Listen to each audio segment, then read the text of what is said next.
Nobody comes here and it's like, I love networking. There's a level of finessery that you need to do, but you don't want to do it too much.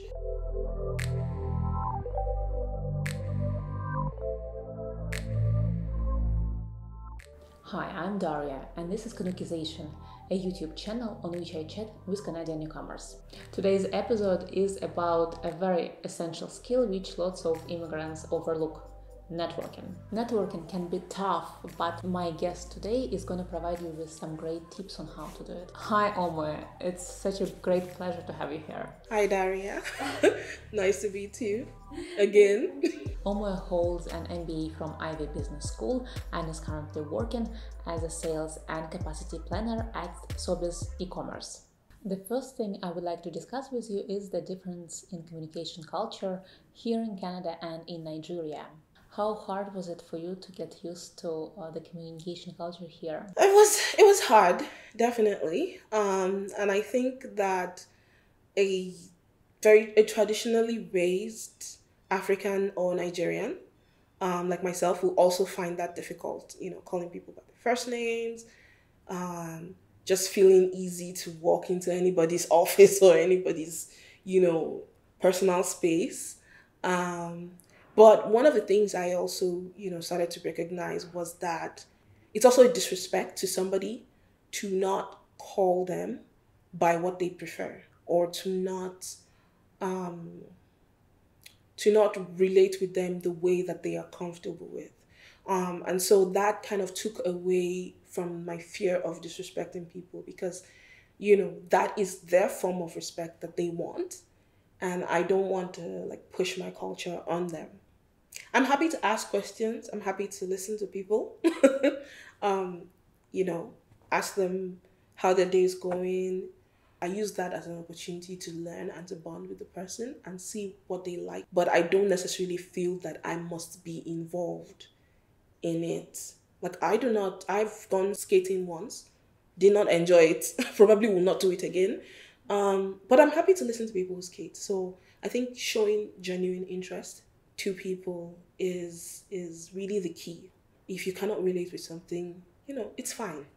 But what you don't want to do is to minimize someone else's interest. And I think that's the fine line with it. In our previous conversation, you mentioned that when you arrived here to Canada, in the beginning, your peers were perceiving you as a cold person. What did you do to change this perception of yourself? I think it's a coming here is as much a journey out as it is in.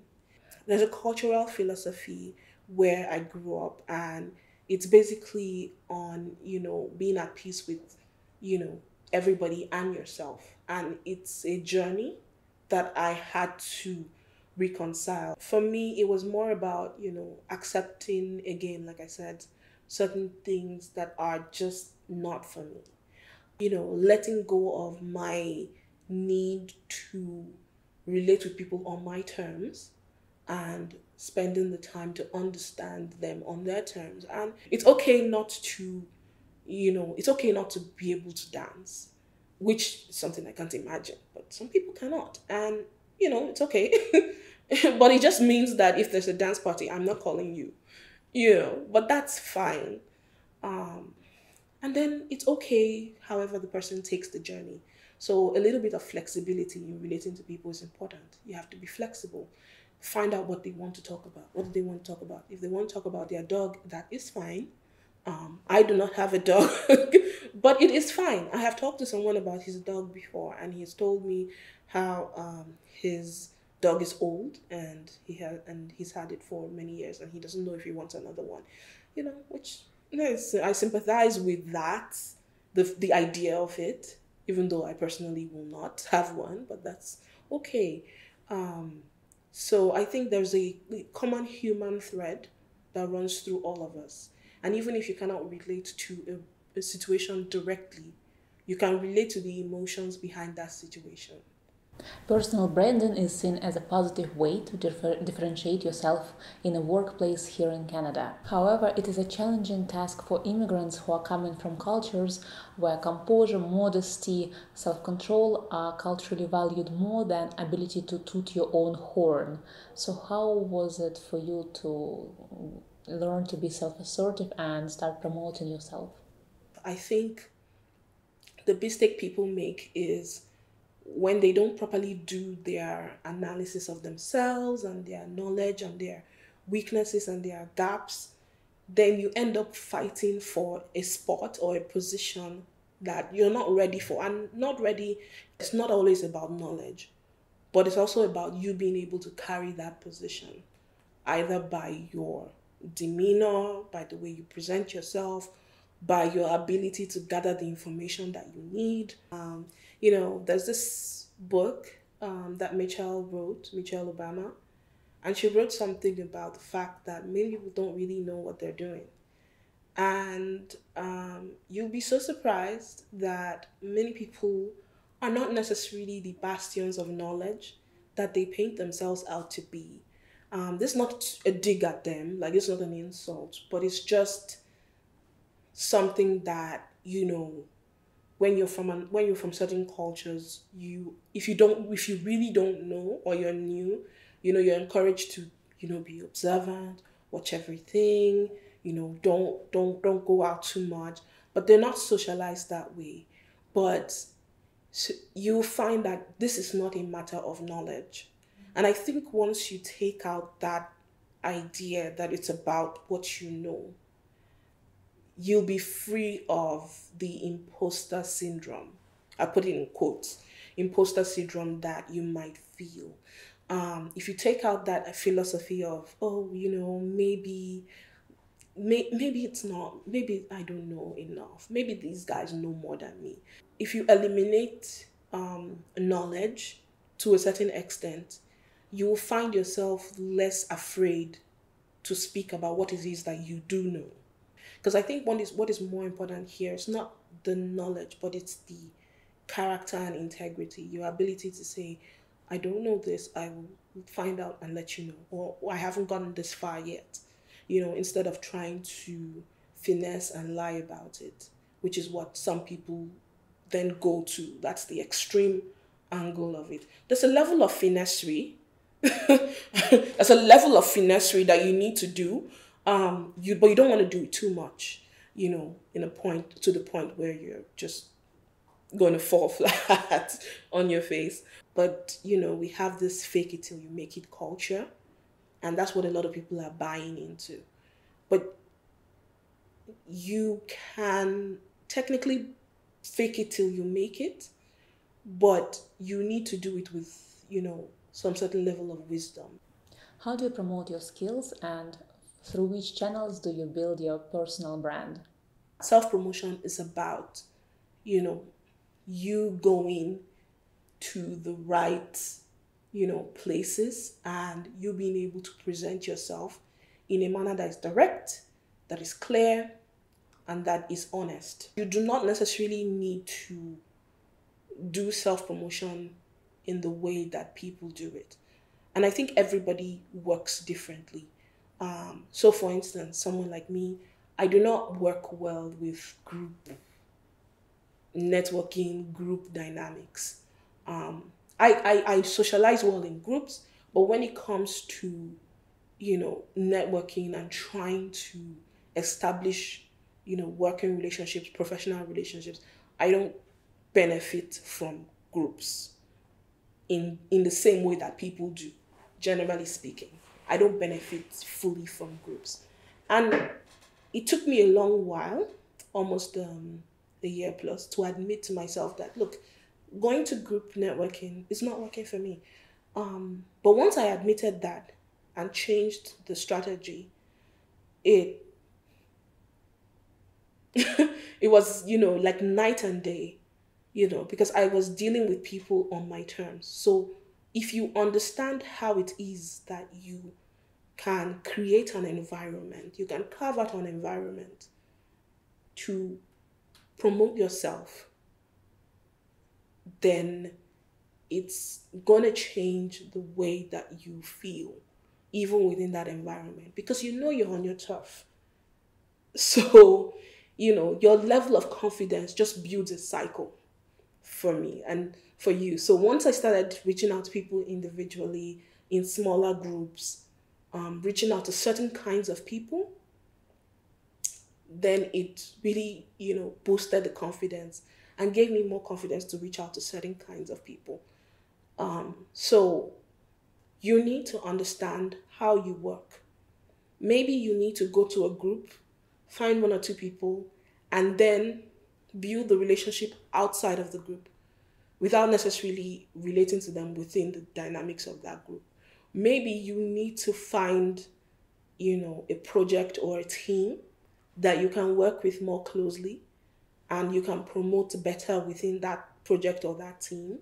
Maybe it's a project where you want to demonstrate a certain skill, and once you can do that, it's just better for you because you are more confident with what you've done, with your body of work that you're presenting.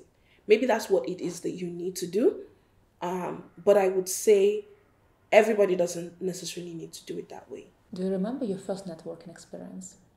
Oh yeah, I do. I do, and it was not fun. It was not fun because it was a group event. There were lots and lots and lots of people. 10 people wanted to talk to one person was a little bit frustrating. And at the time, I think I was just like 5 months into, my stay here. So the lesson there is if you feel that you struggle to compete in a bigger, setting like that, then you need to narrow it. I think people say cast a wide net, but I would say cast a wide net with focus. So certain people you don't need to, make an effort to a concerted effort to network with them just too much. I would say within that time, I spent 90% of my time with group events and 10% with individual until I decided that that was no longer for me and it didn't serve my purposes. So you realized that group networking is not for you. How did you learn to network one-on-one? Individual networking it's time consuming in terms of the preparation. I think with group networking, there's a certain level of trial and error. There's a level of luck. I mean, you might get there, you might just meet the right person, and you get lucky and all of that and all of that. But with individual, there's a lot of preparation that goes into it. And I think that's why it scares people off because you need to research this person thoroughly. You need to know where they're from, what they do, you know, who they are, what they're likely like. You literally need to build a profile. You need to have a profile in your head because unfortunately, you are now becoming the chameleon to meet this person.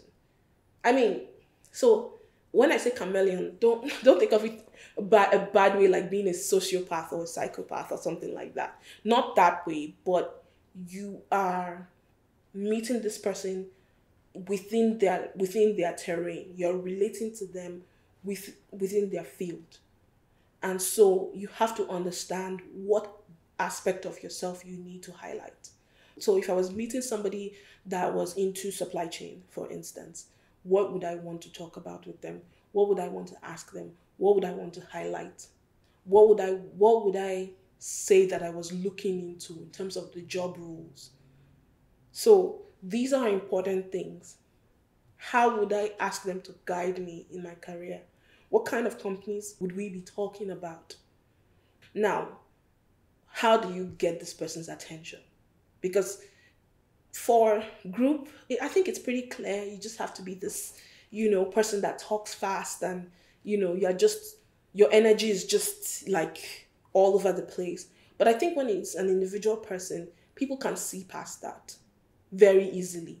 People can pick up on whether you are the real deal, whether you're faking it.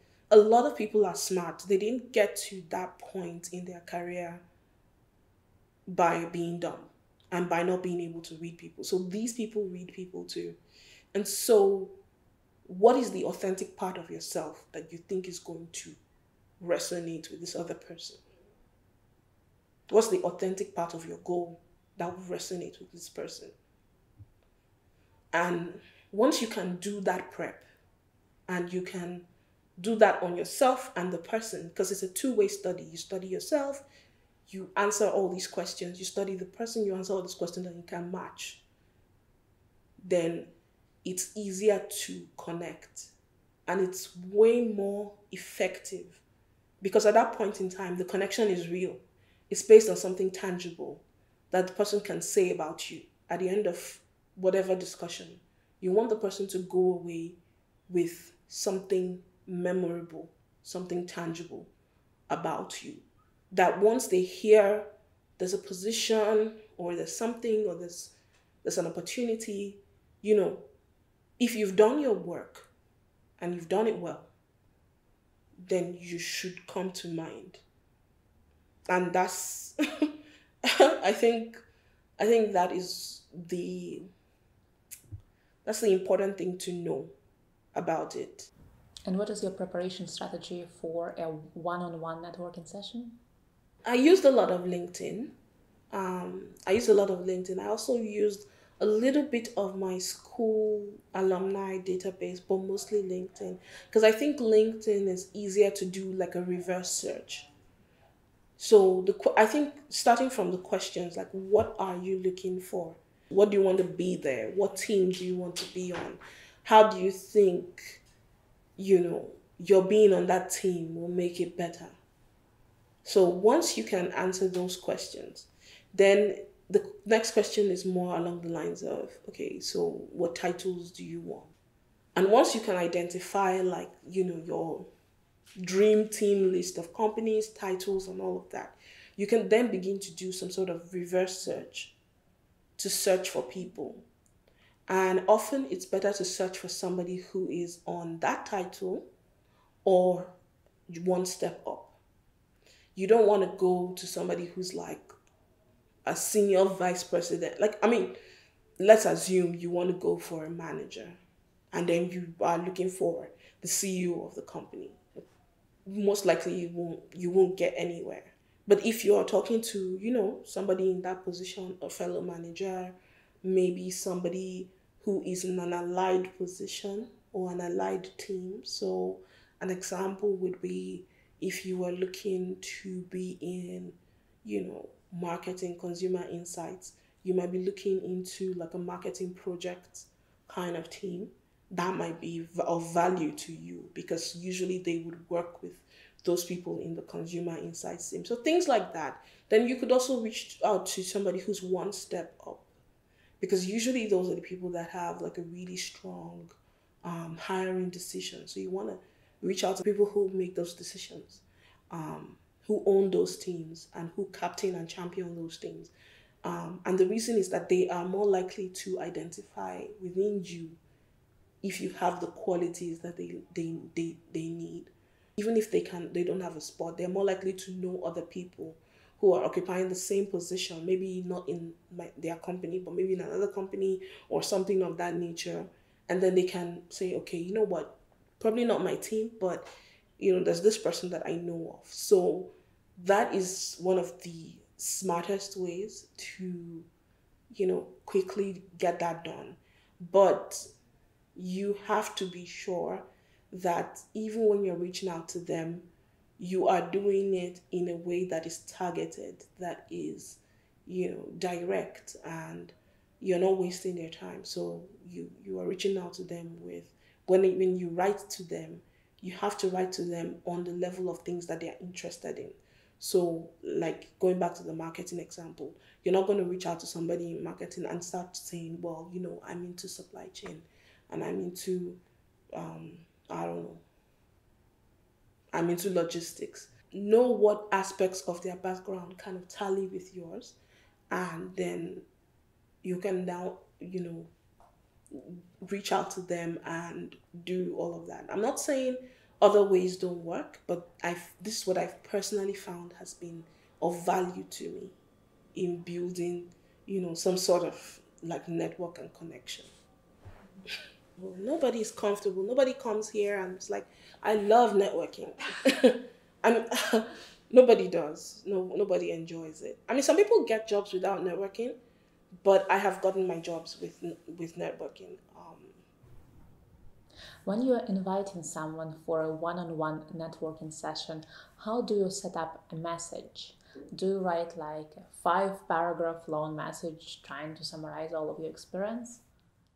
I think it's important to be respectful of people's time. 2 paragraphs is plenty. And so, again, remember the 5 W's when we were writing the who, what, when, where, and why. So, who are you? What do you do? Slash, what do you want? Slash, what are you looking into? Where are you located? Or why are you reaching out? Maybe not the when, because that's dependent on the person. So I'm with experience in Y, Z, and A, and I am looking into roles X and Y in in this kinds of teams. Um, you know, I'd appreciate an opportunity to network, and not really, maybe not network, but like to connect and to interact with you and learn a little bit more. Obviously, it's not the time to be asking them for a job unless there are specific situations in which that is done. A, you've identified a particular position, and B, you know that person is in either the team or the hiring manager. Sometimes that can be done, but often no. And I've had people who've reached out to me and they're like, "Oh, I saw a position on your website. Can you do you know anybody in the team?" And I'm like, I don't even know what the position is. You know, it puts me in a difficult spot because a lot of the time I don't want to respond, but then I want to tell the person, "Hey, I don't know anything about this team," you know. So I try to help, but I think most people would ignore, and you don't want that. You want people to respond. So I would say don't tell them, "Oh, I saw this position on your website," um, unless you know this person is involved in it. Maybe they posted it on LinkedIn, and somebody posted it into your timeline. That's how I got this job, actually. but but then I knew because I was connected to the person before. So I'd networked with her. So when she posted it in, I was like, okay, so I know for a fact who are involved. So I would say be careful about telling someone you saw something on their website, because I can tell you, if you're in a company, most times you don't look at what's on the website. So, all right, we figured out that you prefer one-on-one networking sessions to group networking sessions. But do you still go to group ones? And is there any value in attending them for you? There's nothing wrong with it. I do it.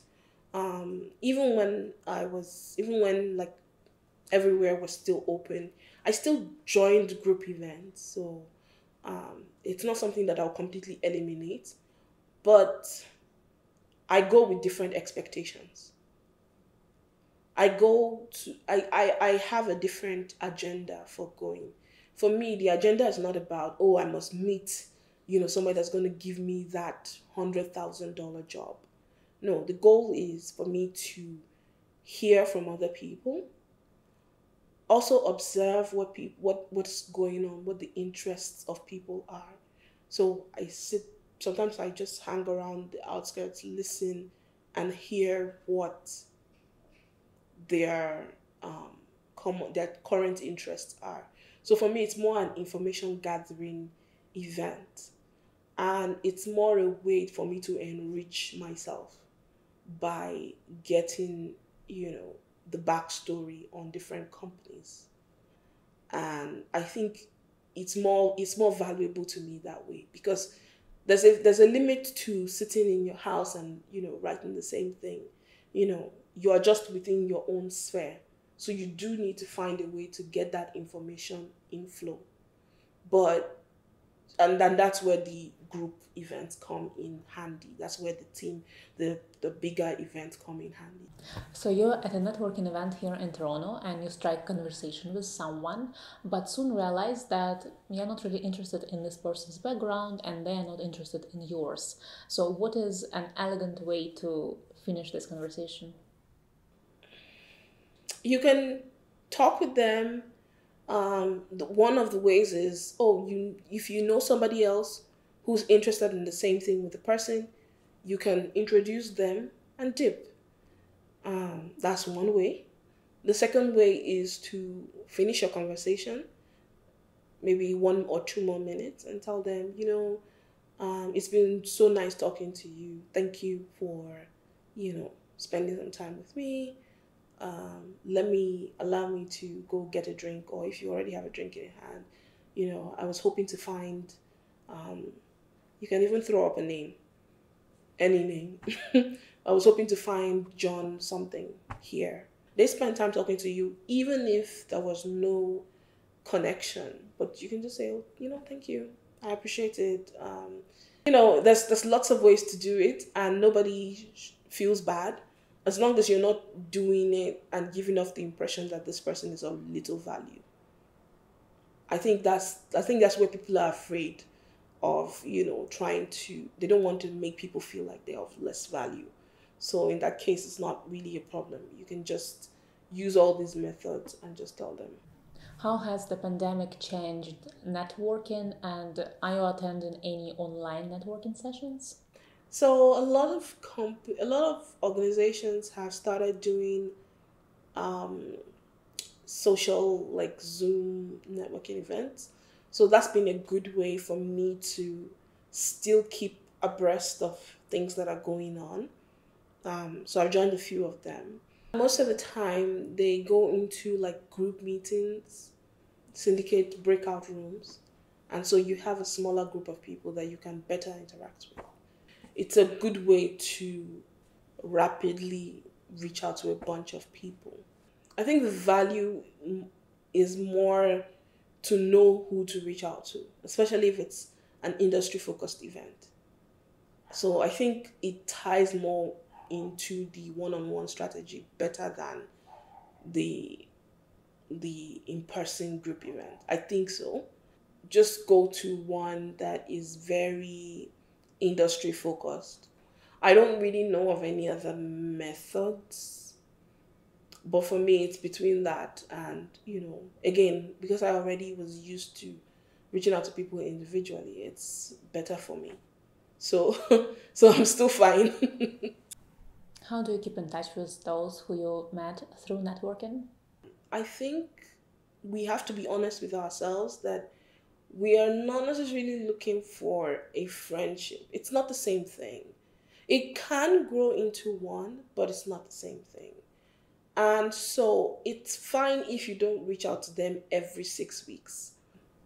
If you have a piece of information or something that you think will be valuable to a certain person, maybe an article or something, it's fine to tag them within reason, of course, not tagging them every week on this blog, not that, but like if you think there's something that they've posted about that you think would be of real value to them or of interest, it's fine to tag them. So things like that are okay, but it's okay if they don't become, traveling buddies. So you came to Canada as a student, and how did your MBA degree, which you obtained here in Canada, help you to launch your career? The reason why I started, here as a student was because I knew that I did not want to come here and still work in the technical sector. So I'd had my engineering degree, it was fine, I'd worked with it, and I'd had enough at that point in time, So at that point in time, I was looking to move somewhere else. So for me, the MBA was a good like palate cleanser. It was useful for that purpose. And then, you know, I think most of the time MBAs tend to change people in terms of the way they view life and the way, especially for people who don't have a business degree in any way or have never been in business or in consulting or something. I can definitely say that there was value to it. Now, the value is not necessarily in the letters or the certificate or in knowing how to do I don't know, a discounted cash flow. That's not the value for me. But I think the value was just in the holistic revamping of who I am and my ability to think and tackle certain problems. And I think if I had not been in an MBA and I had not done that, coming here and meeting a different environment where people are talking about networking and talking about, reaching out and talking about advancement and talking about, some of the funny things that people talk about in careers here, I think I wouldn't necessarily have found it so easy to pivot and to direct my career and to understand where it is I need to be going. What are the advantages and disadvantages of getting a degree here in Canada before starting to look for a job? There are values to it. Like, no, but I'm not going to sugarcoat and say that there's none. Because when you've worked and learned alongside, certain people from the culture, you understand a little bit more about them and how they operate. It's easier for me now than then to read certain people and say, you know what, I'm not just going to get along with you. So to the back, let me move on to the next person. I think a disadvantage is just that it's expensive. It's quite expensive. So I would say I was lucky enough to, have certain funding support in place, but it's expensive. It's expensive. It's time consuming. There's lost income. When you're coming out of it, there is a certain expectation, so you need to manage that. Many Canadian newcomers struggle to find a job here. What do you think is the reason? There's a lot of competition and it's not something to be denied. People are competing with experience, with local knowledge, with, with the networks that you have to build. So, it almost puts you at a disadvantage because you're competing with these people that have all these things going for them and you're still trying to get the ball rolling. Then lack of familiarity, especially if you didn't necessarily work with a company that has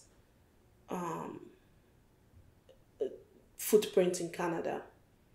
So try to look for companies that are within the ballpark of where you worked. So my first company was Labatt, which is also brewing. So it was easier for me to make that transition. So I would not advise you to come and, immediately try to get a company that is completely different from what you've worked in. It can happen, but keep that as a plan B. People get caught up in wanting to be exactly at the same level that they came in on. I'm not saying this to discourage anybody, and I know that it happens where you come in and you get exactly the same position or even a better position. But you need to understand what it takes to get it. So I think people assume that the same factors that led to them being at the level that they were are the same factors that will support them here. And it's a different it's a different role. It's a different playing field with different players who have different interests.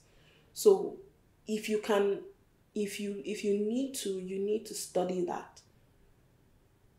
And you need to be sure that you are fitting what is the necessary standard for them to see you within that position. I think it's better to, if you let's say you are a manager, it's better to come in at maybe an assistant manager than for you to insist that you were a manager and nothing else will do. And then you also need to know what impression you are giving. Impression matters a lot here.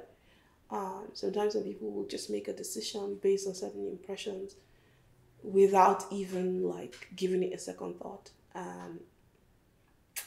You need to know what you are giving off. What energy are you giving off? Because I think people here are really, really sensitive to people's energy, more so necessarily than the technical aspect. It's such an understated thing, but for some reason, it's such a big deal. So people prize, the relationship and the dynamic that you bring into the team almost more than the technical, because to them technical skills can be taught, but a team dynamic once it's off. And I think a lot of people are also afraid to hire somebody because it's hard to say this, but it's I wish I don't know how to say it, but it's kind of hard to fire somebody. It's kind of hard by law, the way things are. So they need to be very careful. As an immigrant, have you experienced prejudice and discrimination here in Canada, especially as a woman of color? I've tried not to, ascribe every no and every resistance to my identity. And the reason is that sometimes, not all the time, but sometimes, it's a combination of factors, not all of which you can mitigate. Sometimes there are political expediencies that make you an unfavorable candidate.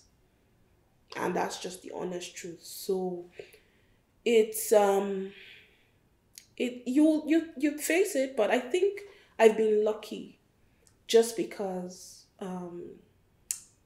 I came to school, so and my class was fairly diverse, I still had a bunch of, difficult classmates, but I was lucky enough not to necessarily work with them for too long.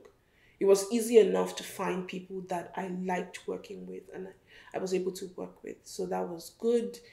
And I've been lucky enough to come to Toronto where it's a bit of a mix. I live in an environment where, everybody's doing different things. So I've not necessarily experienced it. So that's the good part of Toronto, which is that you can almost try not to think about it too much. I've tried not as much as possible not to, weigh my identity into it, just because it's an exercise in depression. Because the alternative is to lie back and say, oh, why am I this way? Why am I that way? And then one way or the other, you begin to be, this person who's living in denial of who you are.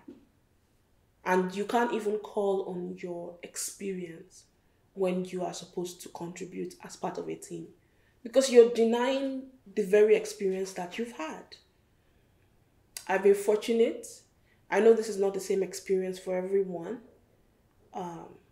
That's just the truth. But I think I've been very lucky in having a social network, living and working in certain places that, support the kind of life that I want to live.